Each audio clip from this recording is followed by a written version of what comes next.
Hello guys! Welcome sa vlog ng inyong Filingerang Vlogger. Okay, gusto ko lang i-share sa inyo yung update sa nabili naming bahay. Pinapagawa na namin siya ng kwarto sa taas. Ayan. Yan yung tito ko, kapatid ko, at saka yung isang kamag-anak din namin. From Miagao din yan. Lakadon, Miagao. Shout out sa inyo mga taga Lakadon. Yan yung aking nagpi-feeling masipag. At yan yung aking nanay.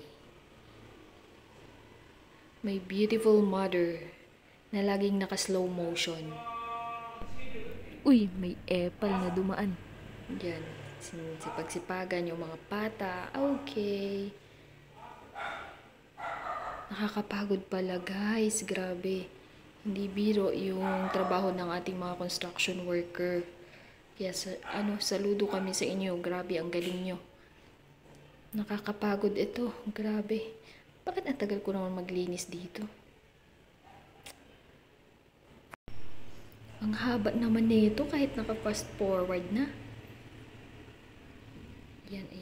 Ayan na naman. Update.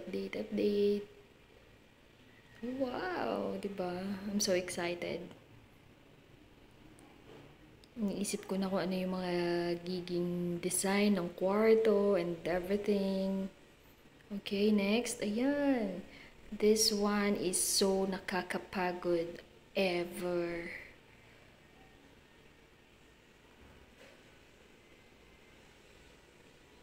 Grabe, yung paglagay pa lang ng pati. Oh my God, sakit sa kamay. After nyan, gamitan mo pa ng sandpaper para kuminis. Hindi biro guys, grabe, sobrang pagod.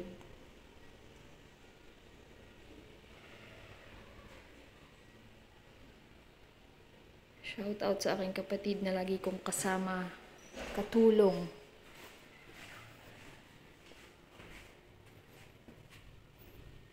Madam baby. Nandyan din siya nakatambay.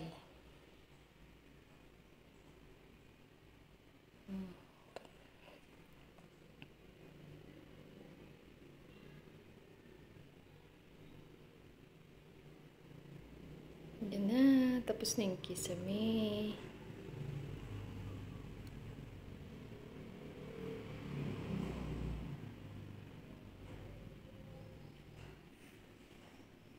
Dati pangarap ko lang talaga to guys. Ngayon, nakabili na kami ng sariling bahay. With the help of Triple K. Thank you so much, Ma'am Dayan and Sir Kan. Ang grabe, ang galing nyo. Tinulungan nyo ako para maabot kong pangarap ko na to. Maraming salamat. This is for you, Rian Glier. Para sa'yo lahat ng to, Glier.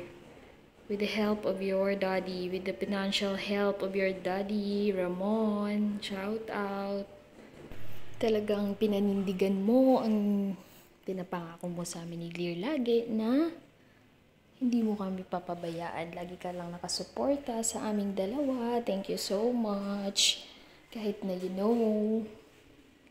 I am a little bit of ayoko na lang mag-talk. Basta. Thank you so much, Daddy RM. Para din naman sa atin to, hindi lang para sa sarili ko. Para sa atin, kay Glier, lalo na kay Glier. Kasi syempre, tumatanda na tayo, di ba? Kailangan natin ng suporta para sa anak natin. Kasi hindi habang buhay, malakas yung katawan natin. Kaya hanggat kaya pa natin magtrabaho, sisikapin natin para sa kanya, di ba? Kaya, thank you so much. Ayan, ibang na naman, Monday to Friday, office, Saturday, Sunday, dito naman sa bahay, construction worker, pintor, and everything. Pero, grabe, thank you Lord, kasi malakas pa din yung katawan ko, nakakapagod, pero kaya. Diba? Para sa ekonomiya. Charing. Okay. Ayan na. Ito na yung pinaka nakakapagod na part na sumuko talaga ako, grabe. Hindi ko kaya. Parang gusto ko na lang mag-hire ng pintor para dyan sa baba. Yung taas, feeling ko kaya ko lang dito sa taas. Sa baba, hindi ko kaya. Grabe. kakapagod. Pero grabe yung gastos dito guys, hindi din biro yung gastos. Pero makakaraos din tayo, diba? Unti-unti lang.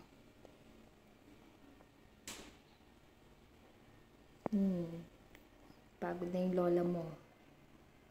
Diba? Thank you Triple K din sa mga abrasives. Yan, yung mga tawag dyan? Sanding paper. Basta, yan. Sa Triple K yan. Binili ko yan sa Triple K. Ay, hindi pala. Utang pala. Salary deduction. Thank you, Ma'am Diane, again. Pagod, diba? Pag tinitingnan mo lang, nakakapagod na. Paano pa kaya yung actual na ginagawa ko yan? Oh my God.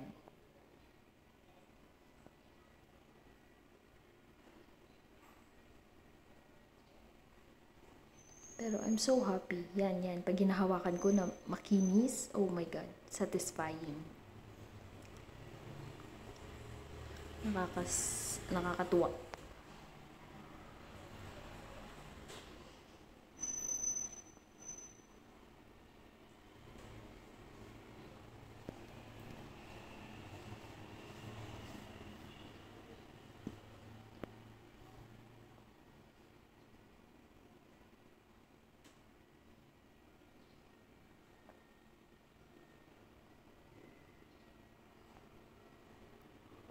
Pahinga din kasi pagod na pagod ang lola mo.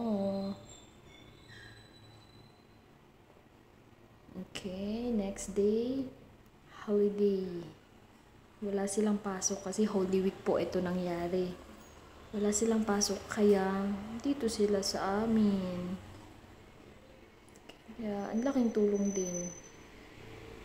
Diba? Thank you so much. Shout out sa inyo, Papa Andoy, kapatid ko, si Jeremy at Manong Unyok. I don't know, Manong or Tito ang tawag namin, basta kamag-anak namin yan.